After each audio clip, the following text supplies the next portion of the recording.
혹시 이런 경험 있으신가요? 오랫동안 친하게 지냈던 사람이 어느 순간 갑자기 연락이 뜸해지더니 나중에 알고 보니 뒤에서 내 얘기를 하고 다닙니다. 그때 그 기분, 정말 배신감이 밀려오면서 가슴이 먹먹해지죠. 어려울 때 간절한 마음으로 도움을 청했는데 요즘 바빠서라며 슬그머니 피하는 사람. 정작 그 사람이 힘들 때는 밤늦게까지 전화 받아주고 달려갔던 기억이 떠오르면서 허탈해집니다. 좋을 때만 나타나서 자기 자랑만 늘어놓다가 사라지는 사람. 내가 조금이라도 어려운 티를 내면 연락도 잘 안 되던 바로 그 사람 말입니다. 나이가 들수록 이런 사람들을 구별하는 게 정말 중요해집니다. 젊을 때는 시간이 많아서 이런저런 사람들과 만나며 시행착오를 겪어도 괜찮았습니다. 상처받아도 그럴 수 있지 하며 넘겼죠. 하지만 50대, 60대가 되면 얘기가 달라집니다. 시간도 에너지도 한정적이고 정말 소중한 관계에만 집중해야 할 때입니다. 그런데 문제는 나이가 들어도 여전히 사람 보는 눈이 부족하다는 겁니다. 이 사람이 진짜 내 편일까? 이런 의심이 들 때마다 마음이 불편하시죠? 믿고 의지했던 사람에게 뒤통수를 맞는 순간, 그 배신감과 허탈함이란 정말 말로 표현할 수 없습니다. 더 속상한 건 이런 일이 반복된다는 겁니다. 왜 자꾸 나만 호구가 되는 걸까요? 왜 진심으로 대했는데 이용만 당하는 걸까요? 왜 진짜 좋은 사람은 내 곁에 오래 머물지 않는 걸까요? 이런 고민 때문에 밤잠을 설치신 적 있으시죠? 오늘 그 비밀을 확실히 알려드리겠습니다. 내용이 도움이 되실 것 같다면 구독과 좋아요 눌러주세요. 여러분의 소중한 시간을 헛되이 하지 않을 깊이 있는 이야기로 보답하겠습니다. 지금부터 나이 들수록 절대 놓치면 안 되는 진짜 친구의 조건과 반드시 멀리해야 할 사람을 구별하는 결정적인 신호들을 알려드리겠습니다. 그 첫 번째 조건이 바로 사람은 세월로 증명된다는 것입니다. 진짜 중요한 얘기입니다. 여러분, 혹시 이런 경험 있으신가요? 처음 만났을 때는 별로 친하지 않았는데, 심지어 이해관계로 시작된 만남이었는데, 시간이 지나고 보니 가장 든든한 친구가 된 사람 말입니다. 저에게도 그런 친구가 있습니다. 현우를 처음 만난 건 회사 프로젝트 때문이었습니다. 솔직히 첫인상은 그냥 그랬습니다. 업무적으로만 대화하고 개인적인 이야기는 전혀 나누지 않았죠. 그런데 프로젝트가 끝나고도 가끔 연락을 주고받게 되었습니다. 몇 년이 지났을까요? 제가 아버지 병원비 때문에 힘들어할 때 현우가 먼저 연락을 해왔습니다. 형님, 괜찮으세요? 제가 도울 일 없을까요? 그때 정말 감동받았습니다. 반대로 늘 우린 친구잖아라며 친근하게 굴던 사람들은 어디 갔을까요? 정작 힘들 때 연락조차 안 됩니다. 사실 이해관계로 시작된 관계가 오히려 더 견고할 수 있습니다. 왜 그럴까요? 미국 스탠퍼드대 심리학과에서 진행한 연구를 보면 서로의 능력과 인격을 업무를 통해 확인한 관계일수록 신뢰도가 높다고 합니다. 감정적 친밀감만으로 시작된 관계보다 오히려 더 오래 갑니다. 이런 경험 여러분도 있으실 겁니다. 처음부터 우리 친구합시다라고 접근하는 사람보다 함께 일하면서 자연스럽게 가까워진 사람이 더 믿음직스럽지 않으셨나요? 생각해 보세요. 고등학교 때 도시락을 함께 먹던 그 아이, 대학교 때 같이 과제하던 그 친구, 직장에서 프로젝트 때문에 만난 그 동료. 지금 생각해 보니 그들이 진짜 친구가 되어 있지 않습니까? 지나고 보니 우정이었다. 바로 이게 진짜 친구의 증명입니다. 그렇다면 우린 이걸 어떻게 활용할까요? 첫 번째로 기억하실 점은 처음부터 과도한 친밀감을 표현하는 사람은 경계하라는 겁니다. 우리 형님, 동생 하면서 지냅시다. 이런 말을 쉽게 하는 사람일수록 관계를 가볍게 여기는 경우가 많습니다. 두 번째로는 시간으로 검증해 보시기 바랍니다. 6개월, 1년, 2년이 지나도 꾸준히 연락하는 사람이 진짜입니다. 좋을 때만, 필요할 때만 나타나는 사람은 가짜입니다. 세 번째로는 작은 부탁을 해보세요. 바쁘신데 죄송하지만 이런 작은 부탁에 기꺼이 응해주는 사람이 진짜 친구입니다. 진짜 친구는 급하게 만들어지지 않습니다. 마치 좋은 와인이 시간을 두고 숙성되듯이 진정한 우정도 세월 속에서 천천히 익어가는 겁니다. 율곡 이인은 이렇게 말했습니다. 진정한 우정은 하루아침에 이루어지지 않으며 세월이 그 진위를 가려낸다. 여러분도 주변을 한번 돌아보세요. 처음엔 별거 아니었는데 지금 가장 믿을 만한 사람이 누구입니까? 그 사람이 바로 세월이 증명해준 진짜 친구입니다. 이것이 진짜 친구를 알아보는 첫 번째 조건입니다. 그렇다면 두 번째는 무엇일까요? 두 번째 조건은 바로 우리가 친구를 잘못 고르는 이유가 내면의 문제일 수 있다는 것입니다. 혹시 이런 생각 해보신 적 있으신가요? 왜 나는 자꾸 이런 사람을 만나게 될까? 왜 나만 호구 취급받는 걸까? 실제로 상담을 받으러 오시는 분들 중에 이런 하소연을 하시는 분들이 많습니다. 선생님, 저는 왜 자꾸 나쁜 사람들만 만나는 걸까요? 분명 처음엔 좋은 사람인 줄 알았는데 시간이 지나면 다 똑같습니다. 이런 분들께 제가 꼭 말씀드리고 싶은 게 있습니다.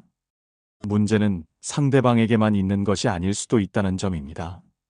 미국 예일대학교 심리학과에서 진행한 흥미로운 연구가 있습니다.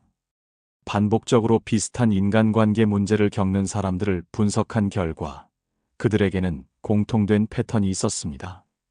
첫째, 상대방의 작은 신호를 놓치는 경향이 있었습니다. 둘째, 자신의 경계선을 명확히 하지 않는 습관이 있었습니다.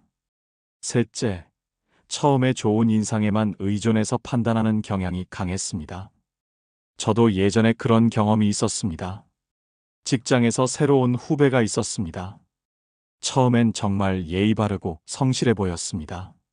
선배님, 정말 배울 점이 많습니다. 언제든 가르쳐 주세요라고 하더군요. 그런데 시간이 지나면서 이상한 점들이 보이기 시작했습니다.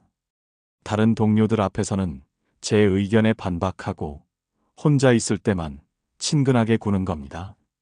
심지어 제가 한 일을 자기가 한 것처럼 상사에게 보고하기도 했습니다. 그때 깨달았습니다. 문제는 그 사람이 아니라 저에게도 있었다는 것을 말입니다. 심리 상담학에서는 이를 분석이라고 합니다. 상담과 분석의 차이를 아십니까? 상담은 현재의 문제를 해결하는 데 집중합니다. 하지만 분석은 다릅니다. 내 생애의 패턴을 찾아내는 작업입니다. 왜 나는 자꾸 이런 상황에 빠지게 되는가를 깊이 들여다보는 것이죠. 제 경우를 돌이켜보니 저는 상대방이 저를 인정해주면 쉽게 마음을 열어버리는 패턴이 있었습니다. 선배님은 정말 대단하세요라는 말 한마디에 경계심을 내려놓고 있었던 겁니다. 그렇다면 어떻게 해야 할까요? 먼저 자신을 되돌아보시기 바랍니다. 비슷한 문제가 반복된다면 상대방만 탓할 것이 아니라 내 안의 패턴을 찾아보셔야 합니다. 첫 번째로 나는 어떤 말에 쉽게 넘어가는지 관찰해 보십시오. 칭찬에 약한지, 동정심에 약한지, 아니면 권위에 약한지 말입니다. 두 번째로는 내가 언제 경계심을 풀어버리는지 점검해 보시기 바랍니다. 상대방이 나를 특별하게 대해준다고 느낄 때인지 아니면 도움을 요청할 때인지 말입니다. 세 번째로는 관계 초기에 느꼈던 위화감을 무시하지 마십시오. 뭔가 이상한데라는 직감은 대부분 맞습니다. 그런데 우리는 내가 예민한가? 라며 그 신호를 무시해버리곤 합니다. 정리해 보겠습니다. 관계는 곧 내면을 비추는 거울입니다. 같은 문제가 반복된다면 거울 속의 나를 한번 들여다봐야 할 때입니다. 다산 정약용은 이렇게 말했습니다. 사람과의 관계에서 생기는 문제를 통해 자신의 부족함을 깨달으면 그것이 곧 성장의 계기가 된다. 호구가 되는 것도 배신당하는 것도 우연이 아닙니다. 내 안에 어떤 패턴이 그런 상황을 만들어내고 있는 겁니다. 그 패턴을 알아차리는 순간 비로소 진짜 좋은 사람들이 내 곁에 모이기 시작할 것입니다. 이것이 진짜 친구를 알아보는 두 번째 조건입니다. 세 번째 조건은 바로 진짜 친구는 달콤한 말만 하는 사람이 아니라는 것입니다. 여러분, 혹시 주변에 이런 친구 있으신가요? 내가 무엇을 해도 맞아, 맞아. 너 정말 잘했어라고만 하는 사람. 처음엔 기분이 좋습니다. 하지만 시간이 지나면서 뭔가 허전함을 느끼게 됩니다. 반대로 가끔은 쓴소리도 해주는 친구가 있습니다. 야, 그건 좀 아닌 것 같은데? 그 순간은 기분이 나쁠 수도 있습니다. 하지만 나중에 생각해보면 그 친구 말이 맞았다는 걸 깨닫게 됩니다. 좋은 친구는 내 귀에 달콤한 말만 해주는 사람이 아닙니다. 때로는 쓴소리도 해줄 줄 아는 사람입니다. 저에게도 그런 친구가 있습니다. 대학 후배인 준호입니다. 제가 첫 직장을 그만두고 사업을 시작하려고 했을 때의 일입니다. 주변 사람들은 모두 좋은 생각이야. 젊을 때 도전해봐야지라며 응원해 주었습니다. 그런데 준호만은 달랐습니다. 형, 잠깐만. 사업 계획서 좀 보여줘. 자금은 얼마나 준비했어? 시장 조사는 해봤어? 솔직히 그때 기분이 좋지 않았습니다. 다른 사람들은 다 응원해 주는데 왜 너만 찬물을 끼얹냐고 생각했죠. 하지만 준호는 계속 말했습니다. 형, 나는 형이 실패하는 걸 보고 싶지 않아. 그래서 이런 말을 하는 거야. 6개월만 더 준비해. 제대로 된 계획을 세워보자. 그때는 듣기 싫었지만 결국 준호 말을 들었습니다. 6개월 후에 시작한 사업은 성공했습니다. 만약 그때 준호가 다른 사람들처럼 응, 좋아, 파이팅! 이라고만 했다면 어떻게 되었을까요? 로마 제국 시대에 이런 이야기가 있습니다. 로마 장군이 개선식을 할 때 뒤에서 노예 하나가 따라다니며 계속 속삭였다고 합니다. 메멘토 모리, 죽음을 기억하라. 당신도 인간일 뿐입니다. 영광의 순간에 교만해지지 말라는 뜻이었습니다. 진짜 친구는 바로 그런 역할을 해주는 사람입니다. 미국 하버드대 심리학과에서 20년간 진행한 연구가 있습니다. 장기간 유지되는 우정의 특징을 분석한 결과 가장 중요한 요소는 정직한 피드백이었습니다. 서로에게 솔직하게 말할 수 있는 관계일수록 더 오래 갔고 더 깊은 신뢰를 바탕으로 했습니다. 반대로 항상 좋은 말만 하는 관계는 표면적이고 일시적인 경우가 많았습니다. 왜 그럴까요? 달콤한 말만 하는 사람은 진심이 아닐 가능성이 높기 때문입니다. 그들은 나와의 관계를 편안하게 유지하고 싶어 할 뿐, 정말로 나를 위하는 마음은 부족할 수 있습니다. 반면, 때로는 쓴소리도 해주는 친구는 다릅니다. 그들은 일시적인 불편함을 감수하면서도 나에게 도움이 되는 말을 해줍니다. 진정으로 나를 생각하기 때문입니다. 그렇다면 우린 이걸 어떻게 활용해야 할까요? 첫 번째, 내 주변에 쓴소리도 해주는 친구가 있는지 돌아보시기 바랍니다. 만약 모든 사람이 좋은 말만 한다면 그것은 오히려 경계해야 할 신호일 수 있습니다. 두 번째, 누군가 나에게 조언을 해줄 때의 반응을 살펴보세요. 듣기 좋은 말에만 귀를 열고 쓴소리는 거부하고 있지는 않은지 말입니다. 세 번째, 나 역시 친구에게 정직한 조언을 해주고 있는지 돌아보시기 바랍니다. 진정한 우정은 일방적이 아니라 서로 주고받는 것입니다. 마지막으로 극단에 빠지지 않도록 중심을 잡아주는 친구를 소중히 여기십시오. 내가 너무 의기양양할 때는 겸손하게, 너무 의기소침할 때는 용기를 내도록 도와주는 사람이 진짜 친구입니다. 정리하자면 이렇습니다. 진짜 친구는 내 편이지만 내 잘못도 지적해주는 사람입니다. 달콤함만이 아니라 때로는 냉정한 조언도 해주는 존재입니다. 퇴계 이황은 이렇게 말했습니다. 참된 벗은 나의 옳지 못함을 지적해주고 나의 선함을 격려하는 사람이다. 여러분 주변에도 그런 친구가 있습니까? 있다면 정말 큰 복입니다. 없다면 먼저 여러분이 그런 친구가 되어 보시기 바랍니다. 그러면 언젠가는 그런 친구들이 여러분 곁에도 모일 것입니다. 이것이 진짜 친구를 알아보는 세 번째 조건입니다. 네 번째 조건은 바로 무례한 사람을 구별하고 대처하는 방법을 아는 것입니다. 여러분, 나이가 들수록 이런 사람들을 반드시 멀리해야 합니다. 아무리 친구라고 해도 지속적으로 무례한 행동을 하는 사람과는 관계를 정리하는 것이 현명합니다. 무례한 사람들은 크게 세 가지 유형으로 나눌 수 있습니다. 첫 번째, 대놓고 무시하는 사람입니다. 이런 사람들은 여러분 앞에서 직접적으로 무례합니다. 어떻게 그런 생각을 해? 요즘은 그런 식으로 안 해. 이런 식으로 공개적으로 여러분을 깎아내립니다. 제가 아는 소영 씨의 경험입니다. 회사 회식 자리에서 새로운 후배가 소영 씨에게 이렇게 말했다고 합니다. 과장님, 그 방법은 너무 구식 아닌가요? 요즘은 이렇게 하는 게 트렌드인데요. 모든 사람이 듣는 자리에서 이런 말을 들으니 소영 씨는 당황스러웠습니다. 그런데 더 충격적인 건 그 후배가 전혀 미안해하지 않는다는 것이었습니다. 이런 사람들의 특징은 명확합니다. 그들은 여러분을 의도적으로 무력화시키려 합니다. 공개적인 장소에서 여러분의 권위나 의견을 깎아내려서 자신이 우위에 서려고 하는 겁니다. 두 번째, 암암리에 무시하는 사람입니다.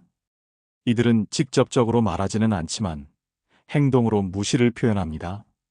여러분이 말할 때 핸드폰을 보거나 중요한 약속을 자주 까먹거나 여러분의 의견을 들은 척하다가 정작 중요한 결정에서는 완전히 배제시킵니다.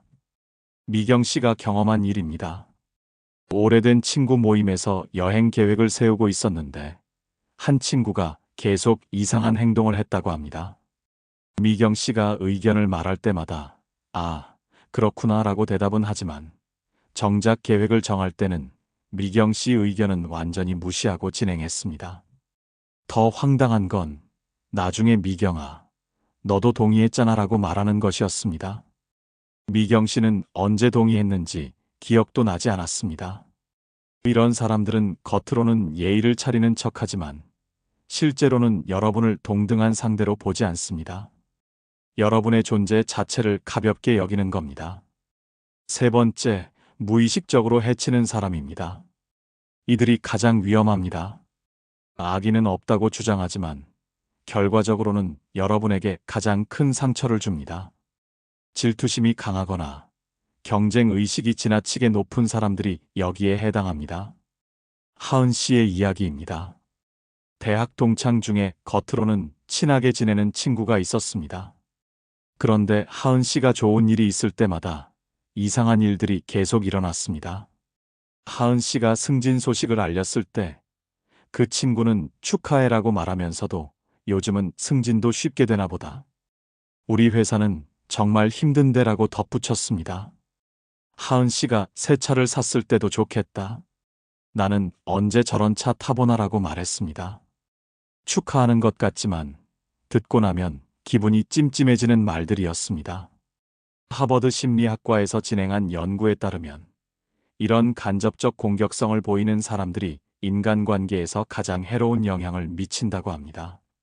직접적인 갈등보다 오히려 더 스트레스를 주고 관계를 서서히 망가뜨린다는 것입니다. 그렇다면 이런 무례한 사람들에게 어떻게 대처해야 할까요?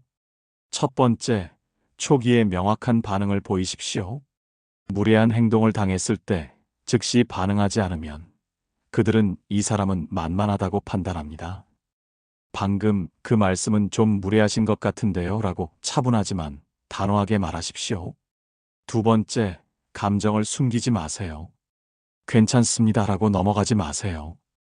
기분이 좋지 않네요. 그런 식으로 말씀하시니 불쾌합니다 라고 솔직하게 표현하십시오. 감정을 표현하는 것이 관계를 악화시킨다고 생각하지 마세요. 오히려 경계선을 명확히 하는 것입니다. 세 번째, 반복되면 관계를 정리하셔야 합니다. 한두 번은 실수일 수 있습니다. 하지만 같은 패턴이 반복된다면 그것은 그 사람의 본성입니다. 나이가 들수록 이런 사람들과 시간을 보내는 것은 순전히 손해입니다. 정리해 보겠습니다. 질투하는 사람, 은근히 깎아내리는 사람, 무례한 사람은 반드시 경계해야 합니다. 이들과 가까이 지내면 여러분의 에너지만 소모되고 자존감만 떨어집니다. 율곡 이인은 이렇게 말했습니다. 나쁜 친구와 함께하면 선한 마음도 물들게 되니 사람을 선택함에 신중해야 한다. 초기에 반응하지 않으면 평생 무시당하는 관계로 전락할 수 있습니다. 나이가 들수록 이런 관계는 과감히 정리하고 진정으로 여러분을 존중하는 사람들과 시간을 보내시기 바랍니다. 이것이 진짜 친구를 알아보는 네 번째 조건입니다. 마지막 다섯 번째 조건은 바로 진짜 좋은 친구는 내가 어떤 사람이냐에 따라 달라진다는 것입니다. 여러분, 혹시 이런 경험 있으신가요? 어떤 사람의 장례식에 가보면 정말 많은 사람들이 진심으로 슬퍼하며 모여있는 모습을 보게 됩니다. 반대로 어떤 사람의 장례식은 형식적으로만 참석한 사람들 뿐인 경우도 있습니다. 결혼식도 마찬가지입니다. 어떤 사람의 결혼식에는 진심으로 축하해주는 사람들이 가득하지만 어떤 사람의 결혼식에는 의무적으로 온 사람들만 있기도 합니다. 이 차이는 무엇일까요? 그 사람이 평소에 어떻게 살았느냐의 차이입니다. 평판이 좋은 사람들에게는 공통점이 있습니다. 바로 관찰력, 관심, 관용이라는 세 가지 품격을 가진 사람들입니다. 첫 번째, 관찰력입니다. 진짜 좋은 사람들은 다른 사람의 작은 변화도 놓치지 않습니다. 요즘 좀 피곤해 보이시네요. 오늘 기분이 좋아 보이시는데 좋은 일 있으세요? 이런 작은 관심이 사람의 마음을 움직입니다. 제가 아는 예진 씨는 정말 이런 분입니다. 회사에서 누군가 머리를 자르면 가장 먼저 알아차리고 누군가 표정이 안 좋으면 괜찮으세요? 라고 물어봅니다. 별것 아닌 것 같지만 이런 작은 관심이 쌓이면서 모든 사람이 예진 씨를 좋아하게 되었습니다. 두 번째, 관심입니다. 진정한 관심은 상대방의 이야기에 귀 기울이는 것입니다. 요즘 사람들은 대화할 때 자기 이야기만 하려고 합니다. 하지만 좋은 사람들은 다릅니다. 상대방의 이야기를 끝까지 듣고 진심으로 궁금해합니다. 그래서 어떻게 되었나요? 그때 기분이 어떠셨을까요? 이런 질문들이 사람과 사람 사이의 진짜 연결을 만들어냅니다. 미국 스탠퍼드대 심리학과에서 30년간 진행한 연구가 있습니다. 인간관계가 좋은 사람들의 대화 패턴을 분석한 결과 그들은 듣는 시간이 말하는 시간보다 1.5배 이상 많았다고 합니다. 좋은 관계를 유지하는 비결은 말을 잘하는 것이 아니라 잘 들어주는 것이었습니다. 세 번째, 관용입니다. 사람은 누구나 실수를 합니다.